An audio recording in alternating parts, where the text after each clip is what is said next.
Don't put that on the internet. This is weird. Hold on. Let me take this down. This is no, leave it. No, it's got to stay. It's weird. I'm done. Sorry. I'm ready to go. You sure you don't want to move that painting? Yeah.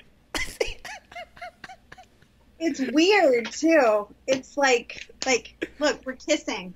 That's weird. So that moment pretty much sums up the entire conversation. What a fun laughter. Oh gosh, what a great conversation. Guys, just there's so many awesome people in this community, and I know I say it every freaking week, but you know, just to be able to sit down and talk to somebody with 54,000 subscribers, like it was her first day on YouTube and she didn't care about my low grade little channel. It was completely humbling and awesome at the same time. Please enjoy this conversation, and if you have any other questions, just drop them in the comments below. I'm sure she'll be glad to answer them, or I'll try and answer them for you. And until the next Tuesday Talk, guys, have yourselves a great day. Well, guys, I am now talking to a legend. Yes. No. Not a legend? Don't be weird about it. Oh, I'm not weird. I'm not even, I gotta be honest, I'm not even that nervous to talk to you. I've been more nervous in these talks before, but for you, I feel like, I don't know. I feel just like a general vibe, like a good vibes from you. I'm someone's mom. It's just like talking to someone's mom. Yeah. No, but not, I don't know. Like, I guess just you've been in the game for so long that it's just like, it's just second nature for you. It's just, no? I would say so. I still get really nervous. I can't do lives by myself. That's why I interview people, because I can't do it. They've been great though. They've been fantastic.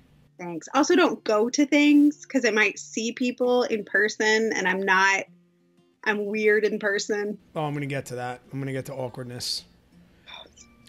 First question. So yesterday I posted on Instagram. Does anybody have any questions for Lydia? 365 people looked at it. Guess how many questions I got? 2. 0 questions. Oh, yeah. So I have to go with all of my own. First question I have for you, because they're all like, who is that? Yeah, well, on Instagram maybe, but I'll get there. I mean, you essentially started a YouTube channel before everyone had a YouTube channel. Right. Why 2008? Well, why? Okay, go ahead. Okay, well, it wasn't. I didn't have the channel in 2008. I had a YouTube account. I didn't start until 2012. But still, there was no debt-free community in 2012. Yeah. So it sat in limbo for 4 years? Well, I mean, I would use it to like watch videos and comment, but I didn't have like my own content going. So then what was the jump off in 2012? Boredom. Really? I was bored. I had just had a baby. I had been a news reporter. I had this really fast-paced career in Atlanta, and then we moved from Atlanta to the smallest town in Alabama, and I was home all day with my baby, and I was bored out of my mind. You were a news reporter? Yes. And so what made you move to Alabama then? My husband's job. Okay, so he had a better job. He had a better job, and I wanted to be at home. I was in a terrible car accident when I was pregnant. And something about that made me want to be at home and made me want to get out of debt so I could stay at home. I'm sorry, my kids are being so loud in the hallway. Love them. Love them.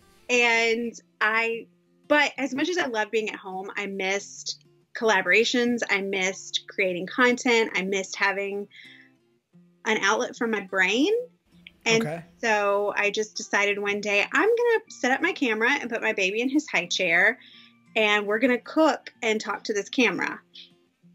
So it didn't start like, did it start like debt-free channel, or did it just start like daily activities? It started as dinners that you can make for your family on a budget. So it didn't start like get out of debt. It started like, how can we save money and get out of debt at the same time? Right. And I didn't start talking about getting out of debt until I had gotten out of debt. So I had gotten a handle on my grocery budget. And so I felt like, okay, I know enough about this to talk about it. And as I gained more experience and knowledge in this whole debt-free thing, I would start talking more about it.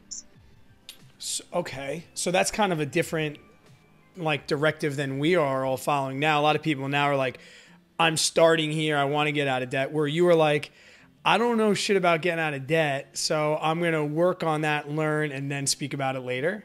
Exactly. Because everything I talk about, everything I do, it comes from experience. Like I have to have some knowledge. I have to feel like, I don't want to use the word mastery because I don't have mastery of anything, but I have to have some knowledge of it before I can talk about it. But you have to remember there was no one, it was me and his and her money. We were the only people on YouTube talking about saving money.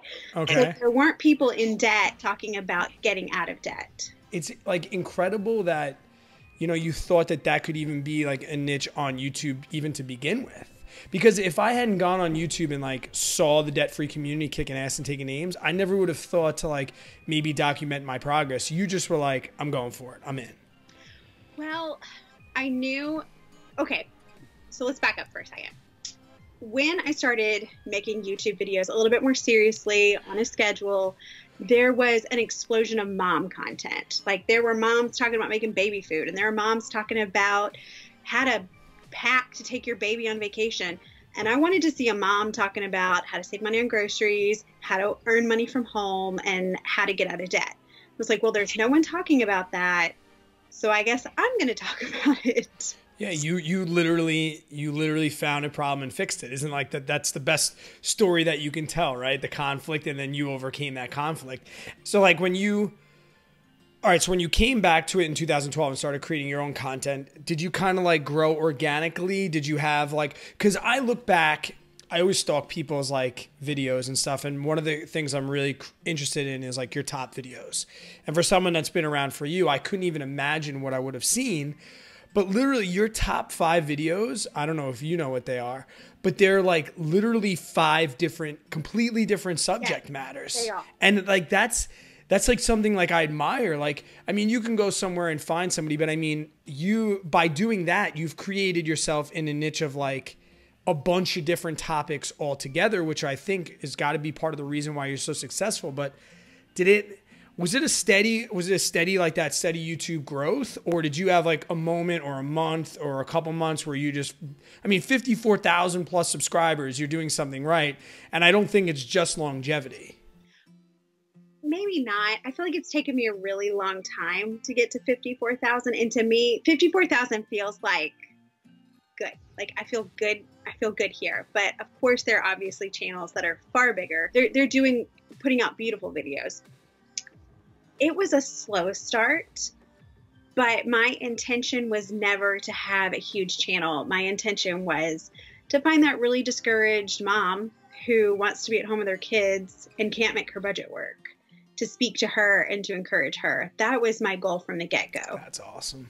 That's awesome. I love that. And I don't know if you saw, I spoke to a woman a couple weeks ago, Vicky, and she's the same way. She's like, I'm a first generation, Mexican American. And, that was the reason why she started. I like felt like a donkey. I was like, I just wanted to look back if I ever got discouraged and look at myself. But I mean, that there's got to be something to be said for like that and what you're doing. And, I love the fact that there's so many different videos. I mean, my favorite video, and I DM'd you and talked about the Diaper Genie hack video.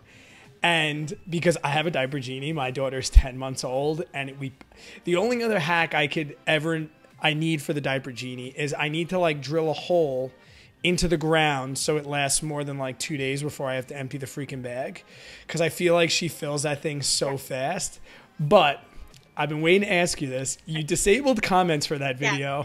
I want to know what the hell people could possibly have said that made you disable comments for that video. I'm going to say that YouTube is a weird place sometimes. Like, weird. I've had a few, I think there are only 3, no, I think there's only 2 videos on my entire channel that I've had to turn the comments off of. One was because it's very vulnerable, and people were very vulnerable in the comments, and trolls came in and were like responding to them in a negative way.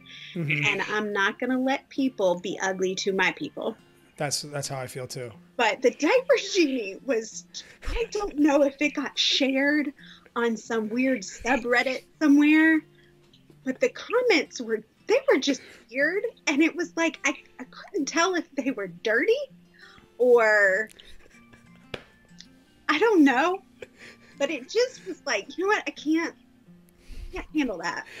When you told me that you had to disable them I'm trying to think like how many dirty diaper jokes, like how do you troll dirty diapers? Like, I mean, dirty diaper fetishes. I don't like. There's okay. Just be glad that you're not a woman on YouTube, because every woman I know on YouTube has had to deal with some just weirdos, like weird. Like I could write a book about all the creepy things that have been said. I had somebody one time offer me $1,500 for my used toothbrush. You sold it, right? No. Come on. Their message, this was back before YouTube disabled private messages.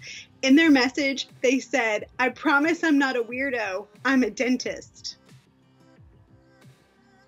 I'm going to go with no.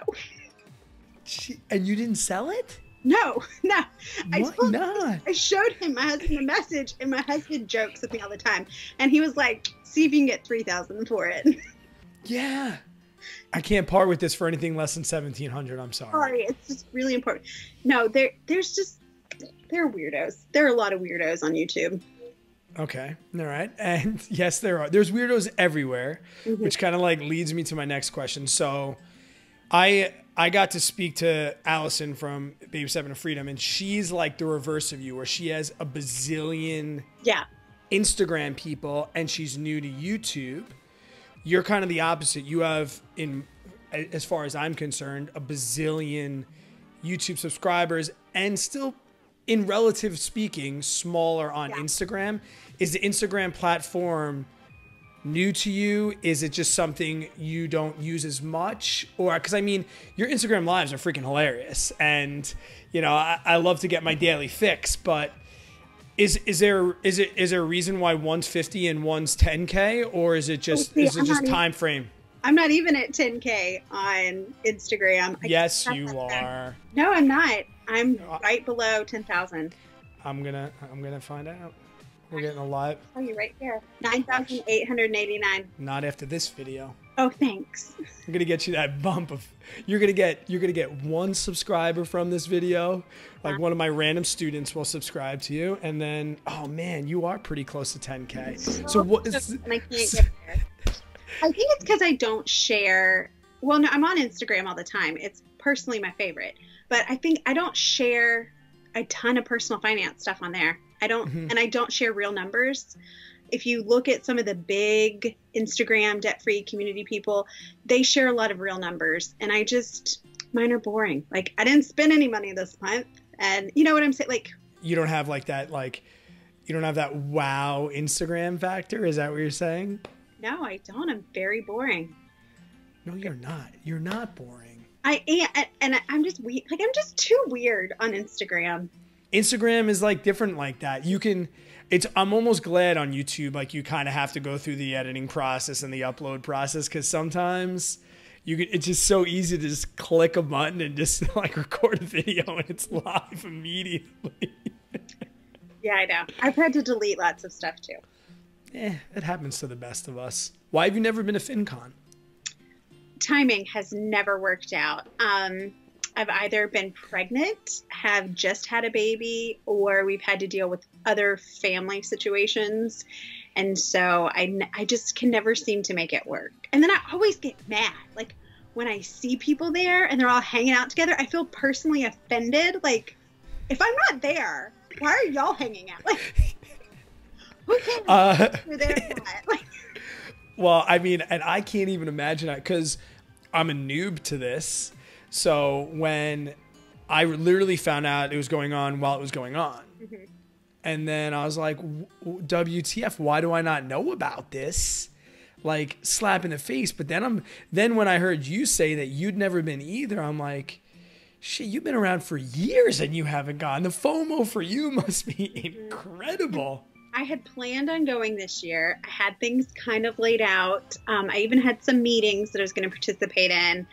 And then a couple weeks before, we sat down and we looked at our schedules and we looked at everything else coming up, and I was like, I can't. And my husband was like, no, you should go. I was like, nope, I can't. I gotta do the family first thing. But then again, kind of like if you walked in the room, no one would notice. Brad, no one would notice. No, I mean, Budget Girl's there, and she's fantastic. And Brittany from Pennies into Pearls has gone before, and like these are women I look up to. I don't think anyone would. And plus, again, I'm weird. I'm a lot to take on.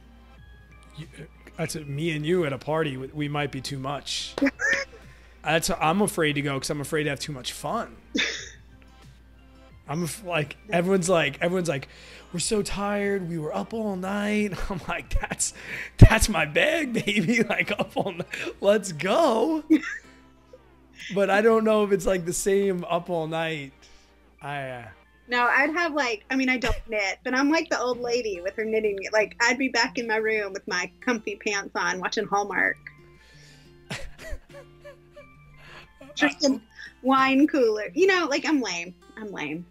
So to pivot again, I wouldn't be able to get through like a debt-free talk without asking the age-old question. Was the spouse always on board? Was your husband always on board? He was on board first. Okay. I have a similar situation now. I mean, I'm only 18 months in, but my wife was all about like, we got to get our stuff together. And I think it was more about her just trying to align me. And then she forgot for a quick moment that I'm like 0 or 100. Mm-hmm. So when she got me on board, it was like, no, Tara, we don't have a problem with money, to, oh my God, we have a problem with money. Here's this guy, Dave Ramsey. Here's my YouTube channel. Here's this, here's that. And you can never buy anything ever again. So like she's actually out right now because it's her birthday and tomorrow. And she's like, Brad, I haven't bought a shirt. And I asked her, I'm like, because she's been good and she knows that she's like for the journey. And I'm like, what do you want for your birthday? She's like, nothing. I'm like, take some money, go get something for my grandma's 90th birthday party is this weekend. She's like, can I get a shirt for grandma's party? I'm like, go nuts. So she's like at the mall, like battling. She's going to come in. She was so excited. She's going to come in and be like, the Christmas crowd's at the mall. She's going to regret even going, but we've done so well. And I feel like the consumer debt's one thing. And then there's the afterthought. There's things like the mortgage and stuff where I feel like I'm losing her a little. Did you ever? Well, we got out of debt before we owned a house. So we were like totally debt free. And now we have a mortgage. No, my husband kept saying before I got pregnant with our oldest son, you need to start listening to Dave Ramsey. Like we need to get a handle on this because like we had lost a house. Like we had gone through the worst of it. Really? And I'm not one to be told what to do. I don't like to be told what to do or gently guided in a direction either. So there'd been some moments. There've been a few moments. Yes. You could say that. Moments. Did the flip-flop come out? No, not on him. And I'm going to edit that out so nobody even knows what I'm talking about with the flip-flop. No, it really was me getting pregnant and then getting in that bad car accident. And I just woke up in the middle of the night one night and I was like, oh my gosh, I'm going to have to go to work forever and put my kid in daycare forever. And I hate this and I don't want to do this. Like, so what do I have to do? And I woke my husband up in the middle of the night. I was like, okay, what do I have to do? And he was like, you just have to not spend so much money and like, I'll make us a budget and you just have to stick to it. It's like, all right, I can do that. And it sounds cliche, and I don't know if this is true for you, but it's true for me. Did aligning with that like satisfy the cliche made your marriage better? Oh, like it made my marriage so much better. Yeah, money problems are just a surface issue. Like okay. if you're struggling with money in your marriage, that's just the surface. There's something bigger going on. Mm-hmm. And I tell people all the time, my husband and I never fought about money because we didn't talk about it. We just never talked about it. We had separate checking accounts. We had it was almost like just living with a person because there was no communication. And once you start honestly communicating about money, you're going to start honestly communicating about everything else. Did you guys not communicate about money because you felt like there was something to hide, or you knew something was? Because for me, it was like, I didn't talk about money with my wife because I knew that I probably wasn't using money properly. And now my friends make fun of me when Tara calls me up and asks me if she can spend $10 on Amazon. They're like, she called you for that? I'm like, yeah, it's communication, bro. Try that out with your wife. Well, it was just that I didn't want accountability. I'm an adult. I can do what I want. And that, and we were very career oriented at the time, and there's absolutely nothing wrong with that. But we were both working like 60-hour weeks, and none of it was good. None of it was good. But now you're kicking ass and taking names. Yeah, pretty much. Are you going to have 100 more kids? You said you have 1 million. I have 3. Yeah. I don't know. We'll see. We'll see. We'll see what happens. See, I'm one and done. Really? Okay. But then, see, my wife was too, but then people are like, oh, you're going to have an only child? She's going to be a weirdo and end up in jail. That is none of their business. But then, like, I can't tell a lie. Like, I know a lot of great only children, but I know a lot of weirdo only children too. See, I have an older sister, and I am the weirdest person I know. See, you can have siblings and still be a freaking weirdo. Still be a weirdo. Don't ever let anyone make you feel bad about the number of children you have. It's not. I think my wife just doesn't want to be pregnant again. She's 28 years old. She's like, I just don't want to be pregnant again. She's 28? 28, yeah. She'll be 29 tomorrow, so it's the last thing I can say she's 28. Up at 28, man. I was when things started. But I'm an old buck, so I'm getting old at AF. I can't be like that old dad. I'm probably older than you are. Don't put that on the internet. Do you want to bet? Do you know how old I am or no? No. How old are you? How old would you say? 32. Yeah. Are you for real? Yeah, I'm for real. Yes, keep going. How old are you? I don't want to play this game because if you're my age, I'm going to cry. Are you 35? 40? No. No, I'll be 37 in March. I'll be in December, but don't tell anyone that. It is December. I'll be in 18 days. So you have a Christmas birthday? I do. It's horrible. Can I pivot now that I know this? Just like totally off the cuff, a little ad lib? Don't tell people how old I am, Brad. No, I won't do that.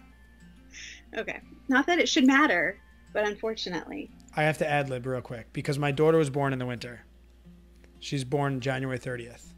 As a teacher, my wife's a teacher as well.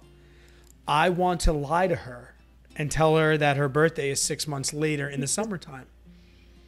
You having a Christmas birthday in December, I got to ask, do you wish your birthday was over the summer?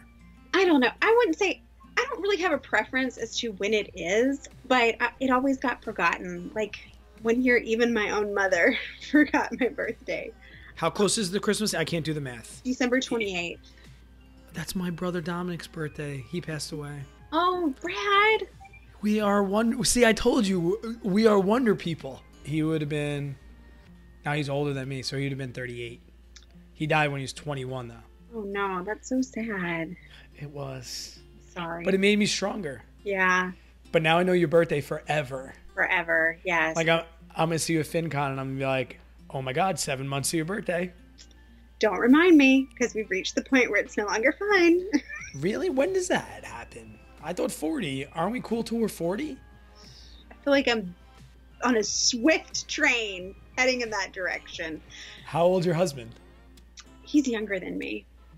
Look at you. So there you go. He's only 18 days younger than me. So his birthday's today? No, his birthday, he's younger, not older. If he today, he'd be older. Yeah, I should have got that. Math? No, physics. My wife's the math teacher. It's January 15th, Martin Luther King, Junior Day. Okay. So, yeah. I won't put your age in there. Maybe your birthday. It shouldn't matter. but it does. And like, I'm going to lead up and I'm just going to mute it while you say it. Don't put any of this in there because it sounds like a humble brag, but I got interviewed by Forbes and the lady asked me how old I was, and I felt like I couldn't lie to the Forbes lady. And then I saw it in black and white and I was like, damn it, I should have told her I was like 28. Why did you get interviewed by Forbes? Hold on. These are all things that people need to know. No, because it's like, it sounds like I'm like full of myself. I don't, no, it doesn't. I don't share the press I get because it just feels weird to me. You said that you want to be a beacon of light on YouTube. Mm-hmm. You are a strong, powerful woman being interviewed by Forbes, and that should be a secret? Nope. I'm putting it on the internet. Okay. Yeah, they interviewed me about paying off credit card debt quickly while you have children. It was a very specific article. When was this published? A few months ago. It's on their website. I might have to put that link in the description down below. It was a weird interview. I mean, the lady was nice, but I was in the van with all three of my kids, and the older two were like screaming at each other in the back of the car, and I was like, I'm so sorry, can I have a moment? If you don't stop screaming, I'm gonna come back. I'll get the flip-flops out. What did you ask me? Yeah. So your age is also out there then. Yes. I'll make people have to read the interview. Forbes tomorrow, all 889 of my subscribers, unless I say vegan today and lose 5 more, are going to read that. And Forbes is going to be like, what's with the huge shift over to the website? Brad did it. What did you say vegan? What are you vegan? I'm a vegan. Oh, I didn't know that. Yeah, and every time I get a lot of people that ask me like, what are you eating? Because if you look at my old videos, which I don't expect you to, you have 54,000 subscribers, but I've lost 70 pounds since April. That's awesome. 70. So people are like, what happened? I'm like, you don't want to know. And they're like, oh. I'm like, no, not that you don't want to know. I went vegan, and then so now people are like, hey, can you post like some plant-based recipes? And I like put one on there. I lose 5 subscribers like instantly. Well, you're gonna probably get a ton. Like your channel is. I get 4 a day. I was digging in though at your videos earlier. Yeah. And I was looking at your numbers. And I think you're gonna, so those 4 won't matter. No, but and you want to know what? It's like you said to me yesterday on the DM, you said it's not about numbers. It's, it's quality. I'd rather have 5 people that like truly love and care about what I'm doing than 5 million. Well, 5 million would be cool. The happiest I was on YouTube was when I had 1,500 subscribers. Not that I don't want the ones I have, but it was different back then. This was in 2014, and it was like a purer time. Like people were. You could actually respond to your comments. And yes, and I try to respond to comments now, and it's just.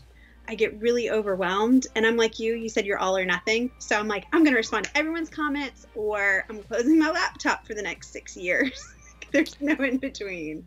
Oh, see, like this is where I was afraid that like this could go on forever because I have you just said that, and you just posted an incredible video about, being a social media manager. Like imagine that. Like, has it ever come to like, you're like, I got to help bring somebody on to answer all these comments? How many comments do you get like on a weekly basis? Do you think? I don't know. It's not as many as some people. Like there are channels that are smaller than mine that get a ton more comments than I do. I don't know. I've never really looked at it. Today I put up a video. Hold on. I watched it. And it's got an 86 comments. I think I've responded to 15 so far. I don't think I have 86 lifetime comments. But your channel's going to blow up. I guarantee this time next year, you'll be at like 65,000. I promise. Mark my words. See, 60. There's an under the table, like over under on when I reach 1,000. Would you like to play your date? Would you like to put in your date? There's a prize. I'm not going to tell you what the prize is, but there's a prize. Over under. You said you're getting 4 a day. I'm just kidding. I would say by March. No, I would say by like the beginning of February. Okay. Would you like to put an exact date on it? No. February 2nd, Groundhog Day. See, because then it started with with Angela from Our Life on a Budget, who said it was going to happen in, oh God, right? I'm going ice fishing with her husband. I can't wait. Yeah. Wait, are you in Canada? No, I'm in New York. Okay. She's in Canada, isn't she? I'm going. I got a passport. I'm going. Oh, that's amazing. I'm going. But she said it was going to happen by the end of the year. And then everyone was putting their day in. And then I said, well, are we talking 1,000 subscribers or monetization? Because my hours are... Like, I can reach 1,000 today, and I'm not going to be monetized for like 6 months. And I'm sorry about that. I think that's terrible. I don't even care that much. I really don't. Like, I mean, you know, like, even if I had 2,000 subscribers, like, let's talk about, and maybe, I don't know, like, I'm talking to Marissa. I'm not going to ask her, but she's got, what, 5,000 I think she just hit? Like, a couple $100 a month, probably. I mean... Probably not that much. Exactly. So... I mean, if I'm like his and her money, then I'm like, let's go. But Google AdSense is not. Right. They have a million side hustles based around YouTube. Right. So I think that segues perfectly into my last question.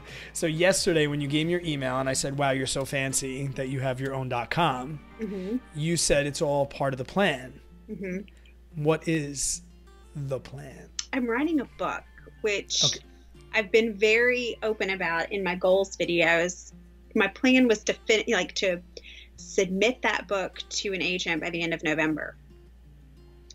I kind of shifted directions. But it's all just right now. My website is for my business. I do virtual assisting. But yes, I want to publish this book and maybe start a podcast geared towards women in business. I don't know. You asked in a live I did why I didn't have a cute debt-free name on YouTube.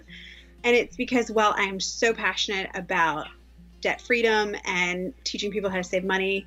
I'm also passionate about teaching women, you know, you can work from home and have a killer career. And I don't want to be like, And I was new to the game then, and I think the simple answer why you don't have one is because you don't need one.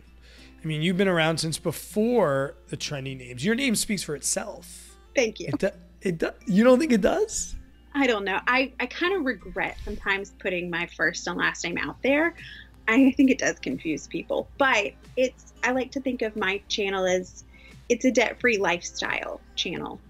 You know, like not everything is about saving money, but everything I do saves me money, if that makes sense. Right. It's like almost effortless for you at this point. No, I wish. I got to try real hard. You saw all the Amazon boxes on my front porch. You would know. All right. Well, I mean, I promised you I wouldn't keep you more than a half hour, and I got you almost 40 minutes now. It was all me. You have any hot seat questions for me? I mean, I put you on the hot seat. You can ask me, what do you got for me? Or if nothing, then I'll let you go back and get the flip-flops out. What made you want to start your channel? I think because I am a person that, like almost like the ADHD thing, which I have, which is fine. I don't care talking about it. And as a teacher, it's wonderful. But I'm one of those start many tasks but finish none. So when I was getting into the debt-free thing, my friends like refer to me as like, what's Brad's hobby of the year? You know, like I go all in 100 and then I never really follow up with it. But I knew that if I started the channel, I could at least have something to like hold myself accountable. And you know, it's kind of like when people, I mean, when I was losing weight before I like lost weight, I always was able to lose weight when I told people about it. And they were like, I thought you said you were going to lose some weight. Or like when I told people I want to ride my bike 1,000 miles this year, they'd be like, well, you're at like 300. What's up? So I figured that if I came on YouTube and I started doing things and saying things, it would force me to do the things I believed in. And even if nobody saw it, I would at least see it and like know that that's it. Since then, it's pivoted to really enjoying the company that I keep. It's like, it's totally pivot and you can kind of see it. I started it in September. I went all gung ho. Then like November, I kind of like got out. and I kind of slipped a little bit, which is going to be part of my like wins and losses of 2018. And then I just dove right back in because I was like, you know, I got to hold myself more accountable. And since then I've like created relationships with people that I only know from here up. You know, like you're doing your FPU giveaway and you're like wanting to know what people, like it made me think about like, what do I want to do when I'm debt free? And it's really, I think the first thing I would do is like travel around and meet everybody. Because literally I feel like I can go to like any city and have at least a contact. Mm-hmm. You know, like now when I go see Forrest Gump, I know somebody in Alabama. There you do. And we all talk like that, by the way. And like, I think that's, I mean, I wish I could win that FBU and not make it look rigged, but that's really what I've never done it. And which maybe I got one more question for you. Oh, it's going so long. It's okay. But like it would like, that's probably what I would do when I was debt free. I would travel around and meet all the awesome people and like continue the channel. Like, look, here's what they look like from here down or whatever. But one last one, because I think people are interested in this question because I've been asked before, but I can't answer it. Would FPU or how would it help somebody like me that's 18 months into this, listen to every Dave podcast, mm-hmm. I've read and listened to every single book. How would FPU, if at all, benefit me? Because like me and my wife, we created a singing fund. Like I have the money to get it, but we're just like, should we wait, or is it too late for FPU for me? Absolutely not. My husband and I started our debt-free journey November 2011.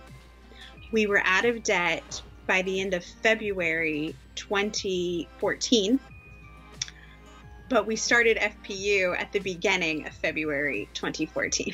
Okay. So like 3 weeks before we got out of debt, we started FPU. And I really feel like for us, it gave us the push we needed.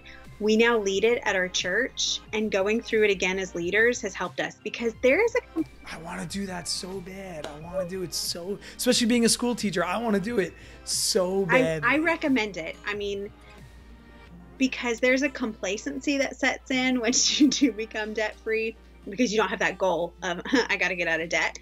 And so for us, we went through it again last December as leaders, and it kind of reinvigorated us and helped us set some new goals. So I highly recommend it. So I might have to get in and submit my application for your giveaway then. And people, if they don't know, you're giving one away. Mm-hmm. And what is this? 2 more days? I'm going to release this tomorrow. And when is it due? It's up on the 14th. I think it's the 14th. Let me look. I think it's the 14th. Because I've forgotten already. I might know it's the 14th, but I don't know what today is. Yes, it ends on December 14th, which is Friday, I think. All right, so people will see us today and get over to your Instagram. You're doing it through Instagram, correct? Through Instagram. It's easier to keep up with who submits and all of that. It's just easier. All right, 42 minutes. I'm going to press stop, and then I'm going to thank you personally, but thank you so much for being on. I promise I won't put in your age. Mm-mm. I won't put in what you do with flip-flops. Mm-hmm. And I think that's it. That's all I have to edit out. Yes. All right. Thank you. No. And what? Yes. Okay. I'm putting the Forbes in. Okay. But I didn't say any ugly words, did I? Did I cuss? No, only I did. You don't seem like a cusser to me. You have a mouth like a sailor, don't you? Yeah. Damn it. Oh, man. All right. Until the next time. We have so much more to talk about, but thank you so much. Thank you. Lydia, thank you so much again for your time. I know it's extremely valuable. Good luck with everything and all your endeavors. Check out some more of my Tuesday talks. And until the next one, guys, thanks so much for tuning in. I'll catch you on the next one.